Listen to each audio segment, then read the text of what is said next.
Rachel, it's a key part of the Conservative plan to let schools go down if they're unpopular. Yeah, I don't agree with Fiona that the only way in which you can have a need for a new school is if there are simply not enough places. I think there are a lot of people who can only have the option of sending their child to an underperforming school, or where their nearest school is miles away and they're very worried about losing the sense of community. And at the moment, they don't have the option of either setting one up or seeing other people set one up. And something that we've seen is hundreds of parents, but also hundreds of teachers get in touch with us who'd really like to be able to go into these areas, particularly the poorest areas, and set up new alternatives that they can offer to these parents, that they can approach. We're in the system at the moment where, as you said, if you're wealthy, you can travel to the right catchment area. If you're really wealthy, you can pay school fees, and everyone else is supposed to just accept their local school, and I don't think that's right. Fiona? I think also there needs to be a huge emphasis on how admissions operate within boroughs. And for example, if you are creating that selection, what level of choice is there?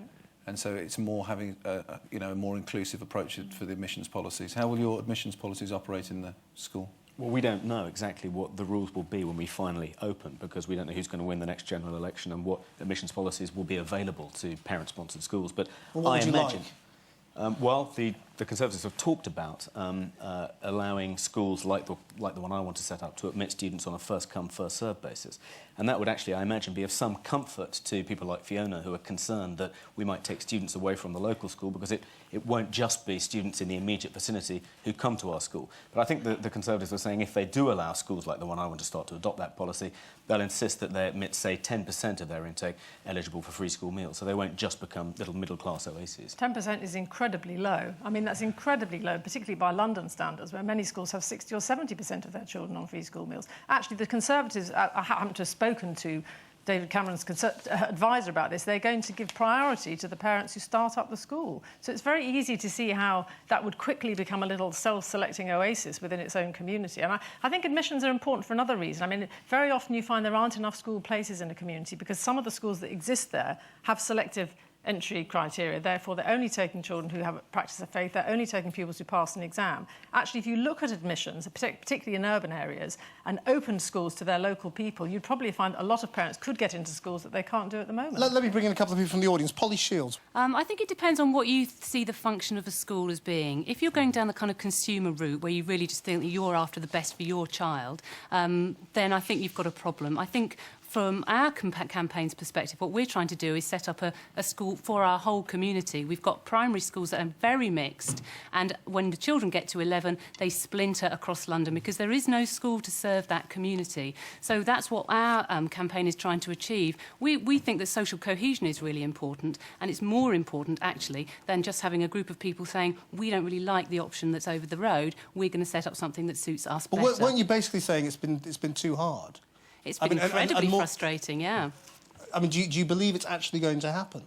For us? Yes. Well, the latest we've heard from Camden is they think they might be able to prove a need by the mid-2020s. We know that there's been a need for, 30 or 40 years already. This is what I mean about trying to play the numbers game in order to prove that you've got a need for a school. It's Ben really Rich, you've also opened... you kind of won this particular battle. I mean, what's the impact on the wider community?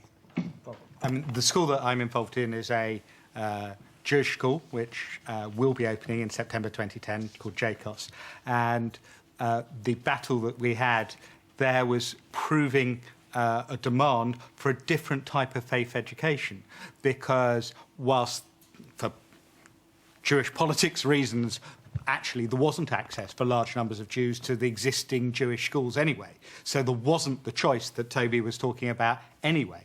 But also, fundamentally, for the parents behind that school, they wanted a school that was, yes, faith-based, but was actually involved with its local community and integrated with its local community. So, like many of the other Jewish cross-community schools, was working with schools of other faiths and of none locally, like the Christian Avanti school, which I'm also involved in, that was doing work with the local Jewish school and with the local special needs school. Toby, I mean, you're coming under a lot of fire in terms of sort of the wider social impact of what you're doing. I mean, is it not inevitable that the people who end up essentially controlling your school if it gets off the ground will be an elite who will basically look after their own kind? Well, I think the school admissions code doesn't allow you to discriminate when it comes to admitting children to your school. I mean, of course, the kind of school we're trying to set up will appeal to middle-class parents, and the majority of people on my steering committee are middle class. But I think if you allow parents to set up schools which middle-class parents feel comfortable with, that'll mean fewer middle-class parents opting out entirely, fewer middle-class parents going through the church rat run to get their children into faith schools, fewer clustering around high-performing secondary schools like Fortismere and Muswell Hill. So the net result will be more middle-class people in the state system, more evenly distributed. And provided those schools don't just cater to middle-class people, then surely that's a desirable outcome. I mean, Mary, isn't that sort of competitive pressure going to be a good thing? Well, schools are already under a huge amount of competitive pressure. I mean, they're all ranked and rated in league tables. We live under the most, British teachers, English teachers, work under one of the most accountable systems in the world in terms of inspection, in terms of local authority inspection, in terms of teachers' work being compared with classes in similar communities through progress and attainment data. So the idea that there isn't competition, it isn't a fiercely competitive system. In fact, there's too much competition because actually the competition can drive out effective teaching and learning as teachers teach the test. But I just have to say to Toby, the first thing he said was that for a secondary school, they'd have to go 3 miles. Well, actually, getting on a bus and going 3 miles to a secondary school might not be a bad idea in year 11. It might be just rather a large part of growing up. Toby, do you want to answer that? Well, I pay my taxes.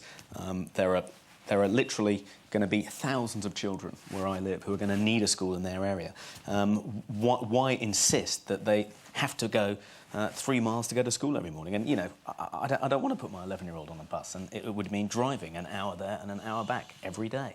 There was a few sort of howls of derision at Toby's assertion that he doesn't want to send his children on the bus. What's wrong with that? Yes. I lived in that area. I was the head of the faith school that you were talking about earlier on, and I lived in Greenford, and I used to cycle between the two places. That's possible. But I would like to say that one of the things I'm drawing from Toby is the potential with parents to help set up and support schools. Last year I supported 6 families who refused to send their children to the designated comprehensive school. Something I would ask Fiona. If you've got parents who are refusing to send their children to a school that's since closed, that I visited and I would have closed down had I had the power to do it. It was dreadful. And they homeschooled their children for a year. And what amazed me, these were not professional people. They were just concerned parents who very tentatively, in a very frightened way, set about homeschooling their children. And they've done it for a year. The matter's now being resolved. It's another debate that I don't really want to get into on this particular programme. But it's the potential for parents to do these things that I think is important. One further point, which is that the trend now is to set up these super schools, huge schools, some of them with 10 forms of entry. And those schools aren't popular with parents. Parents want to send their children to smaller schools, schools where the children are known to all the teachers by name and where the parents can get involved and share an ethos. And, why is it so wrong to want to set up a 4-form entry school in our neighbourhood so people in our community can go to a local school? A super school like yours, presumably? Ours isn't a super school. How many pupils have We've got 1,500... Sorry, 1,500... I'll finish. 1,516 students, but it's a 3 to 19 academy. So we're serving a children's centre, primary school and a secondary school. And the other academy is 700 strong. But what you do find in looking at those economies of scale is actually the collaboration between schools should be a very powerful model for the future. Because if a child wants to personalise their education, the small school model sometimes doesn't achieve that. I do believe in diversity between schools, but you do have to look at economies of scale and the sorts of courses you can run successfully. I think that's one of the present government's benefits about the sharing, the collaboration and the pathways.